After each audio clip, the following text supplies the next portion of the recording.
ফলের জুস খায়। অতএব এটা তো পশ্চিমবাংলার কার্যত প্রান্তিক মানুষজন বা যারা সরকারি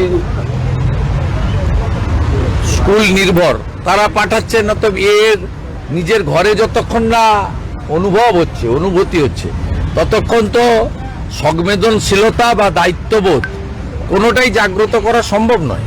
তাছাড়া গোটা পশ্চিমবঙ্গে মিড ডে মিল যে একটা কেলেঙ্কারি, এটা তো বারে বারে প্রমাণিত হয়েছে এবং আমাদের অভিযোগের ভিত্তিতে তদন্তকারী টিম আসার পরে সিবিআইকে দিয়েছিল প্রাইমারি ইনভেস্টিগেশন করতে।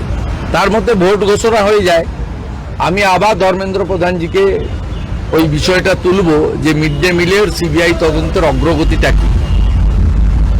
আমাকে নিজে বলেছেন তখনকার শিক্ষামন্ত্রী, আজকেরও শিক্ষামন্ত্রী, যে এটা fit case of the CBI. এবং তারা, আমি টুইটও করেছিলাম দেখবেন এক্স হ্যান্ডেলে, যে প্রাথমিক তদন্তের ভার দিয়েছিল সিবিআই।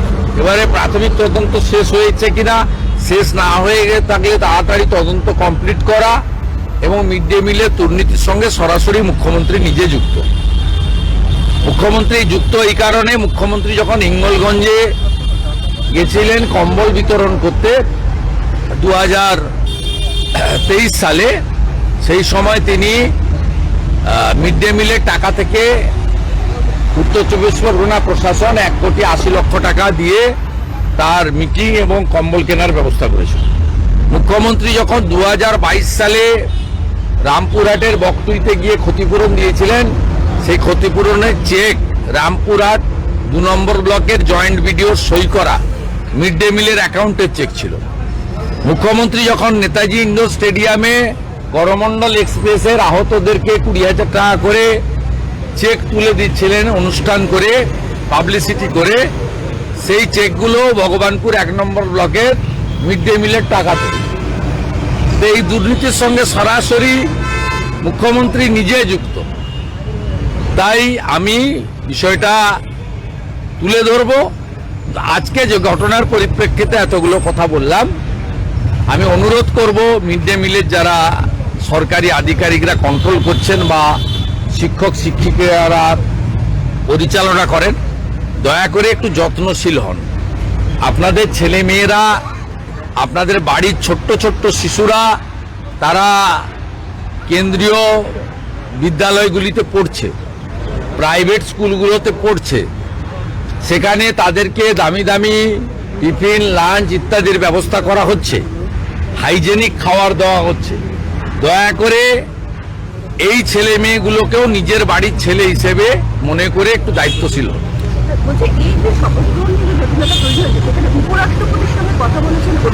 কোনো লাভ হবে না, কোনো লাভ হবে না, বেকার করছেন। অধ্যক্ষ মহোদয় তার ক্ষমতার বলে এবং আইনের সুযোগ নিয়ে এই প্রথমবার 84 সালের উদাহরণ দেন। 84 সালে ইন্দিরা গান্ধী মারা গেছিলেন, দেশে অস্থির অবস্থা ছিল, তার সঙ্গে তো 2024-এর তুলনা হয় না। আপনি আপনার আইনের সুযোগ নিয়ে যে রাজ্যপাল মহোদয়ের বক্তৃতা দিয়ে বাজেট অধিবেশন শুরু করেননি। আপনি যদি আপনার আইনের মধ্যে থেকে ঠিক করে থাকেন গভর্নর যা করছে তার সাংবিধানিক দায়িত্ব এবং ক্ষমতার মধ্যে ঠিক ঠিক কাজ করছে, অতএব আপনি যাকে খুশি লিখুন। আপনার তো রাষ্ট্রপতির কাছে যাওয়ার কথা, আপনি এদেরকে এখানে বসিয়ে রেখেছেন কেন? এখানে বসিয়ে রেখেছেন কেন এদেরকে? আপনার তো সঙ্গে করে নিয়ে রাষ্ট্রপতির কাছে যাওয়ার কথা শুনেছিলাম। বলছি, দুর্গাপুর থেকে যে জঙ্গি ইতিমধ্যে অ্যারেস্ট হয়েছে, তাকে এসটিএফ জিজ্ঞাসাবাদ করে বেশ কিছু তথ্য পেয়েছে ভারত এবং বাংলাদেশের শাহাদাত স্লিপার সেল তৈরি করছে সংশ্লিষ্ট জঙ্গি সংগঠন। এসটিএফ কিছু করতে পারবে না। এসটিএফ যেটুকু এগোচ্ছে, একটা নবান্ন থেকে ধমক খেয়ে থেমে যাবে। এটা এনআইএ-কে দিতে হবে ফিট কেস। ইন্টারন্যাশনাল মডিউল কাজ করছে, it's a fit case for NIA. রাজ্য সরকারের উচিত রিকমেন্ডেশন করা এনআইএ-কে দেওয়া।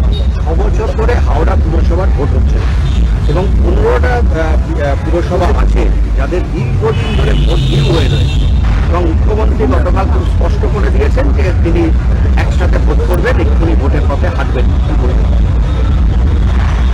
তো উনি তো একটাই তো পোস্ট, বাকি সব ল্যাম্প পোস্ট।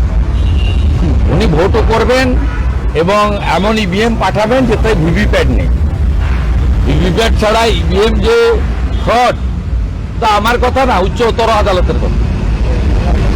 যে পেপার ট্রোল ছাড়া ইভিএম ফ্রড, এবং ফ্রড বলেই 22 সালে যে পুরসভাগুলো জিতেছিলেন, এবারে সব পুরসভা বিজেপি জিতেছে।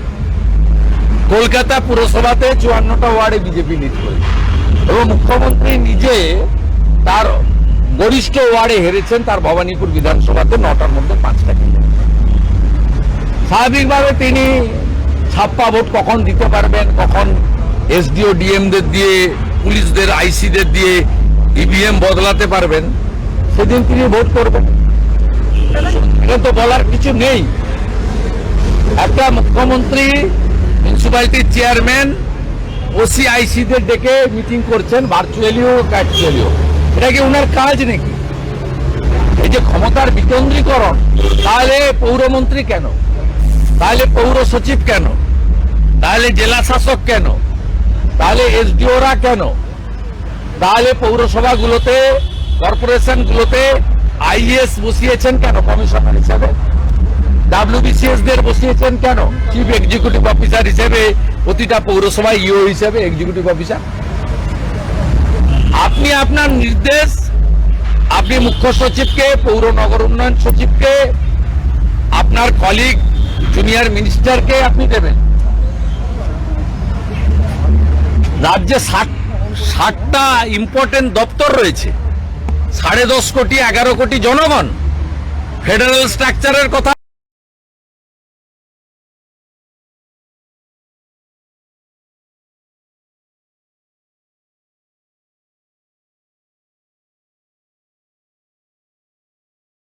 বলেন। আপনি ওসিআইসিদের ডেকে, চেয়ারম্যানদের ডেকে ধমকাচ্ছেন। এটা কি মুখ্যমন্ত্রীর কাজ নাকি? কমপ্লিটলি মিডিয়া ফোবিয়া এবং ব্যাকফায়ার করে গেছে। এবং আপনার লোকরা যেভাবে নোটিশ ছাড়া করেছে,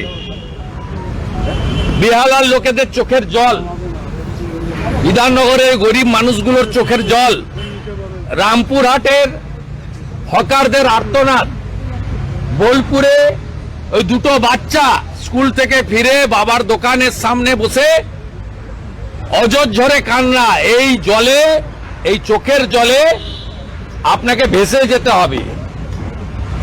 আর আপনি বলছেন জমি উদ্ধার করবেন। আপনি নিজে কালীঘাটের টালিনালার জমি জবরদখল করে নিজের বাড়ি এক্সটেনশন করিয়েছেন, মিটিং হল তৈরি করেছেন। এখনই আমার সঙ্গে চলুন, 10 বছর আগে কালীঘাটের নালা কি ছিল, আজকে কি হয়েছে চোখের সামনে দেখিয়ে দিতে পারি আমি। জবরদখলকারী যদি কেউ হয়, নালা ক্যানেল যদি কেউ বন্ধ করে থাকে, ইরিগেশন যদি বন্ধ করে থাকে, তার নাম মমতা ব্যানার্জি এবং তার পরিবার। আপনাকে দেখে সুজিত বোস ওখানে লেক টাউনে দত্তাবাদে নিকাশি বুঝিয়ে প্লট করে কোটি কোটি টাকায় জমিগুলো বেচেছে। তাই সুজিত চোর আর আপনি সাধু, এটা হতে পারে না। এক যাত্রায় পৃথক ফল হতে পারে। রায়গঞ্জের চিকিৎসকরা, রায়গঞ্জের চিকিৎসকরা নির্বাচনে কি আপনি লড়াই তো দীর্ঘদিন করতেন, এখন আর লড়াই তো করার বিষয় নেই? এটা আলোচনার বিষয় নয়, এটা প্রাইমারি সমবায় সমিতি নিয়ে আলোচনার জায়গায়। আর ওখানে প্রতীক দিয়ে লড়াই হয় না। ওখানে তো জনগণ লোকসভা ভোটে বলে দিয়েছে পূর্ব মেদিনীপুর কার সঙ্গে আছে। অধিকারী মুক্ত করতে গেছিলেন পিসি আর ভাইপো, পিসি ভাইপো মুক্ত হয়েছে পূর্ব মেদিনীপুর। 16টা বিধানসভার 15টা আমাকে দিয়েছে লোক, 2টো লোকসভা আমাকে দিয়েছে। প্রমাণ হয়ে গেছে, আর প্রমাণ আপনাদের নিতে হবে না। আর ওখানে সবই ঘুরিয়ে ফিরিয়ে আমি চালাই, এটা প্রমাণিত হয়ে গেছে। যাকেই বসান না কেন, ঘুরিয়ে ফিরিয়ে আমার সঙ্গে ফোনে কথা বলেই তিনি কাজ করেন। যাকে খুশি ডিএম পাঠান, যাকে খুশি পাঠান, কিন্তু কোলাঘাটের পরে গেরুয়া। কোলাঘাট থেকে একদম তামিলনাড়ুর বর্ডার অব্দি গেরুয়া, কোলাঘাট থেকে দীঘা গেরুয়া, উড়িষ্যা গেরুয়া, অন্ধ্রপ্রদেশ গেরুয়া, তেলেঙ্গানা গেরুয়া। কোলাঘাটের পরে নেই, আমরা এবারে কোলাঘাটের পর থেকে এদিকটায় আসবো। কোলাঘাট পেরিয়ে গেলে জয় জগন্নাথ, গেরুয়া। কিন্তু শুভেন্দু দা, রায়গঞ্জে চিকিৎসকরা এভাবে মার খাচ্ছে, চিকিৎসকরা কি শুধু মার খাওয়ার জন্য 5 জন চিকিৎসককে মারা হয়েছে বিতরণ, আজকে রায়গঞ্জের চিকিৎসকরা তারা বিক্ষোভ দেখাচ্ছেন রায়গঞ্জ মেডিকেল কলেজের ঘটনা। আপনি এই প্রশ্নটা শ্যামাপ্রসাদ ডক্টর এসপি দাসকে জিজ্ঞেস করুন। একটা আনঅথরাইজ পার্সন, তিনি কন্ট্রোল করছেন স্বাস্থ্য দপ্তর। Doctor SP Das is controlling স্বাস্থ্য দপ্তর। আপনি নারায়ণ স্বরূপ নিগমকে জিজ্ঞেস করুন, চন্দ্রিমা ভট্টাচার্যকে জিজ্ঞেস করুন, ডাক্তার শান্তনু সেনকে জিজ্ঞেস করুন, ডাক্তার নির্মল মাঝিকে জিজ্ঞেস করুন।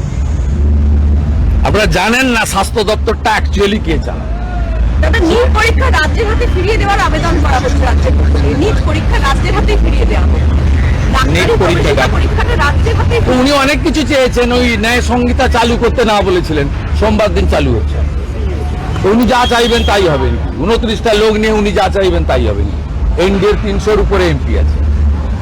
আজকে ডেপুটি স্পিকার উনি কে? দেশে তো অপ্রাসঙ্গিক। আর দেশের সরকার কথা বললে মেন অপোজিশনের সঙ্গে কথা বলবে, যারা 99টা সিট পেয়েছে। উনি তো জাতীয় স্তরে অপ্রাসঙ্গিক, ইরেলিভেন্ট। কিন্তু কদিন আগে প্রধানমন্ত্রীজিকে চিঠি লিখে বলেছেন ন্যায় সংহিতা বলে 3টে ক্লজ চালু করতে না বলেছেন। তারপরেই তো ভারত সরকার নির্দেশিকা জারি করেছে যে সোমবার থেকে এটা কার্যকর হবে। তো উনি বলে ফেললেই সব হবে। আপনার কলকাতার চ্যানেলগুলো এটাকে বিরাট ইম্পর্টেন্স দিতে পারে, জাতীয় স্তরে এটা ইরেলিভেন্ট। বলছি, আজকে অবস্থানের তৃতীয় দিনে ডেপুটি স্পিকার এসে বসলেন অবস্থানে। সবই সম্ভব। আপনাদের ক্যামেরা ঢোকা বন্ধ ছিল বিজেপির প্রতিবাদের জন্য, আপনাদের ক্যামেরা এলাও। আমাদের দিদিরা, দিদি ভাইরা, তারাও সোমবার বসছে রোশনারা বিবির উপরে অত্যাচারের সিবিআই তদন্তের দাবি করে। আশা করি সেদিন এক যাত্রায় পৃথক ফল হবে না। মাননীয় অধ্যক্ষ দুটো চোখ খোলা রাখবেন, একটা চোখ অন্তত বন্ধ করবেন না। আর যদি সেটা হয় তাহলে কি হবে? হ্যাঁ, আর যদি সেটা হয়? সেটা যেমন হবে তেমন ব্যবস্থা হবে। তো কন্টিনিউয়াস প্রসেস। অধ্যক্ষকে জানিয়েছেন অবস্থানের ব্যাপারে? আমাদের চিফ হুইপ চিঠি পাঠিয়ে দিয়েছেন। তারপরে তো উনি এনাদের দিয়েছেন, আমাদেরও দেবেন। যেমন রাজভবনে উনি পেয়েছিলেন আপনার মহামান্য কলকাতা হাইকোর্ট আন্ডার কনসিডারেশন রেখেছেন। আমি হোপফুল যে আমাকে 1 ঘন্টা হলেও অ্যালাউ করবে। আপনি বসবেন কবে? কোর্ট যেদিন বলবে, I am ready for it. আমার পূর্ণ আস্থা আছে। Thank you.